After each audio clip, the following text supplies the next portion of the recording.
দে এটা কি এই পচা পচা না তরমুজ? হ্যাঁ না এ ভাই এই নষ্ট না? না ভাই, এই দাঁড়া দে একটু কাটান দিয়ে একটু দে আর কি না ও দেখলো ছোট মানুষ আশা করে নিয়ে গেছে একটু পচা তো হইতে পারে। এ তো কাটাই রইছে, আর এর কি দেখছে? পচা হবে কেন? ফাইটে গেছে? হয় ফাটা তরমুজ। ও আচ্ছা ঠিক আছে। কয় টাকা কিনলা? 15 টাকা। ওরে ঠিকই আছে। এ ভাই তাই এই যে সবাই বেসে এটাও দি ফাটা? সবাই বেসে ভালো তো বলতো তা আপনি কি ফাটাতে কেন কি? মেলা দাম তো, এই লাগে আমি ফাটাটা কিনেছি এই ভাই। ট্রাকেতে মানে এগুলো কি পরে দিয়ে ফেটে গেছে নাকি? না, টিরাকের ফাটা। ট্রাকের ফাটা? হ্যাঁ তাই তো। এ কত করে দামে? ভাই জোড়া 30 টাকা বেচতেছি, এক জোড়া 30। জোড়া 30 টাকা দেন দর্শক, এ তো একেবারে সস্তা। মূলত সস্তা আর কারণ কি ভাই?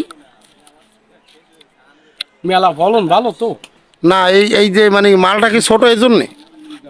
কি কারণে এই সস্তাটা হলো একটু ভাই কম তো? এই ফাটাটা কিনেছি, ফাটাটা বেশি। মানে এই ফাটাটা পড়ছে কি ওই ট্র্যাকেতে যখন মালটা নামায় তখন ফেটে গেছে না? তখন কিনছেন সেই জন্য একটু কম দামে বেচতে পারতেছেন। জি, ভাই এগুলো কি প্রতিদিনই তরমুজ বেচেন? আমি রেগুলার বেশি।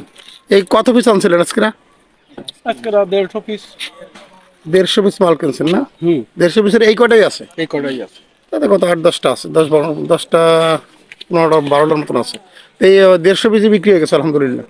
তো এই ভাই এটা সত্যি কথা কম দিই, কয় টাকা লাভ হবে আজকে?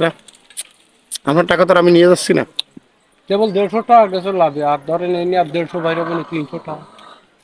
এই রোদের ভিতরে এই আর 150 পিস মাল বেশি এই ভ্যান আমাদের চালায় বেশি।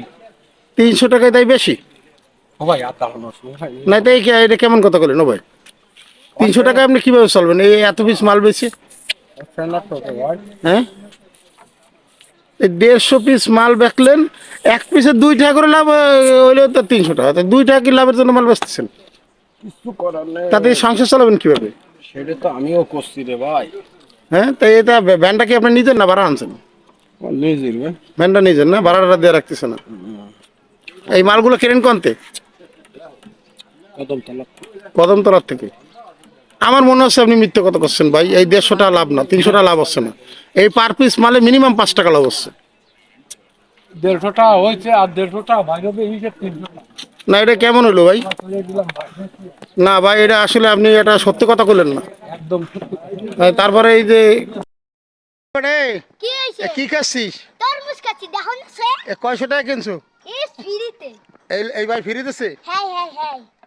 তা তো ঠিকই আছে, ভাই তো খুব ভালো লোক, ফ্রি দিছে না?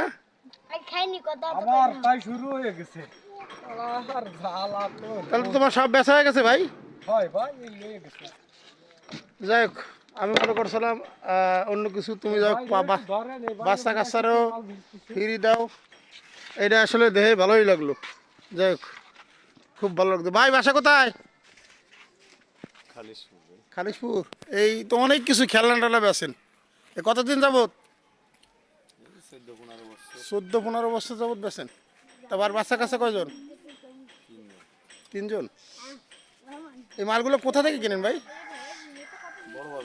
ও বড় বাজার থেকে কেনেন। তা ভাই যা বেচা কিনা এই রোদের ভিতরে, তীব্র রোদ, এই আপনার তো একটা সিস্টেম আছে পিছনে ই করা আছে, সাথীর মতন মানিয়ে নেওয়া যায় না?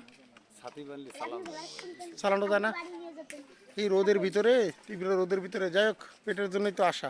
তো কেমন ইনকাম হয় ভাই? আলহামদুলিল্লাহ, আল্লাহ ভালোই। খাই পরে ভালো আছেন?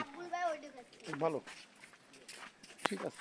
আমি আসলে এই তরমুজওয়ালার ভিডিওটা বানাচ্ছিলাম দর্শক, আপনারা তো দেখছেন ওই পাশে এসে বাচ্চা কাচ্চা তরমুজগুলো ফাটা, নতুন নতুন টাকা নিয়ে গেলাম পুরনো তরমুজ দিয়ে। তারপরে সে বাচ্চা কাচ্চারে খাইতে কিন্তু এই তরমুজগুলো সে দিছে। এটা একটা খুব ভালোই হয়েছে, এই জিনিসটা খুব ভালো, ছেলেটা খুব ভালো। সে তরমুজ বেচার পাশাপাশি এলাকার ছেলেপেলেরও সে তরমুজ খাইতে দিচ্ছে, এটা দেখেও খুব আনন্দ লাগলো। ঠিক আছে।